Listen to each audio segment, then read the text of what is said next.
दख'रा दुलाराय बर' फरायसा आफादनि खुंगा दथि जे रंजालि बैसागु फोरबो फालिनाय हाबाफारि दा बे हाबाफारिखौ जोङो जोंनि दख'रानिनो सिङाव थानाय रुनिकाटा दालाइसे एबसुनि सिङाव थानाय जे मोनसे गामि सा सालबारि उदांस्रि क्लाबनि जे गेवलां फोथार बे फोथाराव जोङो दिनै जोंनि बे हाबाफारिखौ जोङो खुंफुंगासिनो दङ आरो बे हाबाफारिया जोंना दख'रा हिसाबै रटेसन हिसाबै बियो सोलाय सोलाय जाबाय थायो।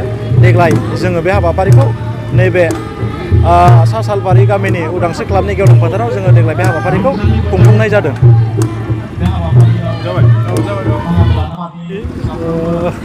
जिथि दुवार दख'रा दुलाराय बर' फरायसा आफाद खुंनाय दथि रंजालि बैसागु फोरबो फालिथाय दा बेवहाय समायनायै खालामफैसिननाय मिडिया पार्सन बिथांमोननिसिम गिबियावनो सामलाय आफादनिफ्राय साबायखर बावग्रोबाय। दा जों बेखौनो बुंनो सानदों जे दिनैनि जेनोखि जिथि दुवार दख'रा दुलाराय बर' फरायसा आफादा दथि रंजालि बैसागु फोरबो फालिथायखौ बेबायदिनो टेन्डुवार आन्चलिक कमिटिया इउनिट वाइसै लाबोबाय थायो। दा बियो गिदिङै गिदिङै रुनिकाटा इउनिटआव नि सिङाव जानांगौ हिसाबै नैबे सा सालबारि उदांस्रि क्लाब बियो रुनिकाटा इउनिटनि आन्डाराव गोग्लैयो नैबे फिल्डआ। दा बेवहायनो नियम बायदियै बेवहाय दिनै टेन्डुवार आन्चलिक कमिटिया खुंनाय जादों। बुंलांबाय थानोसै दा दिनैनि फुंबिलिनि हाबाफारियाव जोंहा गेट बेखेवनाय हाबाफारि दंमोन। दा बेवहाय जोंना आलासि हिसाबै बे गेटखौ बेखेवफैदों बिटिआरनि चिफनि ओएसडि डक्टर सांग्राम ब्रह्म बिथां आरो बिथांजों फैफादों रुनिकाटानि असि सार। दा बिथांमोनाबो दिनैनि नैबे हाबाफारियाव जेनोखि गेट बेखेवफैबाय बिथांमोननिसिम जोङो बानजाय आफादनि जानानै रोजा रोजा साबायखर। आरो बेलासिनि जेनोखि बुब्लि बेवहाय सेन्ट्रेल एबसुनि मानगोनां जोंना सेन्ट्रेलनि सेक्रेटारि खनिन्द्र बसुमतारी सारा फैनांगौमोन। दा बिनि एगेन्स्टआव सेन्ट्रेल लिडार सासे थिनहरनानै जेनोखि मोसानायनि जेनोखि दरजा बेखेवनाय बेखौ बिथाङा बेखेवनानै थांबाय। आरो बे हाबाफारियावनो जोंनि 14 नं चिरांदुवार इउपिपिएलनि मानगोनां इएम रन्जित बसुमतारी सार बिथाङाबो फैनानै दिनैनि नैबे बैसागु फोरबो फालिथाय बेखौ जोबोरैनो गाजा गोमजा खालामलांबाय। आरो बिथांमोन बायदि फैनायाव जोंनि बानजाय आफादा जोबोद गोजोननाय मोनदों। लोगोसेयैनो बे ओनसोलनि 14 चिरांदुवार ब्लकनिनो जोंहा ब्लकनि मानगोनां आफादगिरि बिरदाव मुसाहारि बिथाङाबो नुजाफैदों। ओनसोलनि मेलेमजिबि सानसुमै राजनिति नङै गोबां माने फोरोंगिरिफोर आरो साहित्य सभानि माखासे लिडारफ्राबो दिनै बेवहाय नुजाफैदों।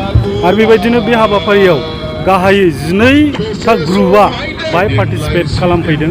दा बादायनाया सोलिगासिनो दं। दसे उनाव बिसिनि जेनोखि मोसानाय बादायनायाव सोर देरहायो बेखौ उननि समाव बुंसिगोन।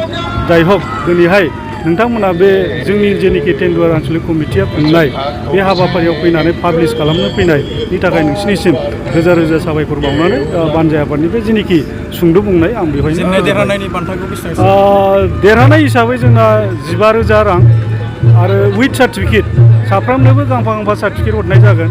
बेजों लोगोसे नैथि देरहानायनो थाखाय बान्था हिसाबै 10,000 रां उइथ सार्टिफिकेट आरो थामथि जेनोखि देरहासार जानाय बिथांमोननो 7,000 रां बान्था हरनाय जागोन उइथ सार्टिफिकेट। बेबायदिनो दिनैनि हाबाफारिया बेबायदिनो सोलिगासिनो दं। जोबजासेयाव मा जायो नायनि। बैसागु फालिथायनि गेजेरजों जोङो बेवहाय दोरोङारि मोसानायखौ नुनो मोनदों। मा खान्थिजों दोरोङारि मोसानाय रोजाबनाय मानायखौहाय लाबोनाय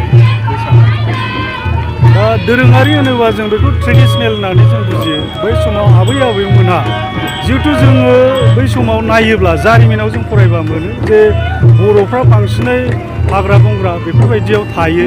बेफोरबायदिनो दाउमा दाउसानि गाबनाय माखासे रिंगु दामसा बेफोरखौनो दिनै बर'आ मोनसे मेथाइ बायदि रोजाबबोदों। बिसिनि गाबनाय दाउमा दाउसानि गाबनाय बिफां लाइफांनि माखासे जेनोखि आगरफोरखौ नुनानै फिथाइ सामथाइनि आगर जेरै दाउस्रि गोबा बायदिसिना बेफोरखौ जेरै रुमाल फारिखौ लानानै नैबे बैसागु फोरबोआव बेबायदिनो दोरोङारि हिसाबै फालिबोदों। आरो बियो मोनसे बर' जाथिनि थाखाय बिराद मोनसे गोरोबथाव मोनसे दोरोङारि मोनसे बैसागुआव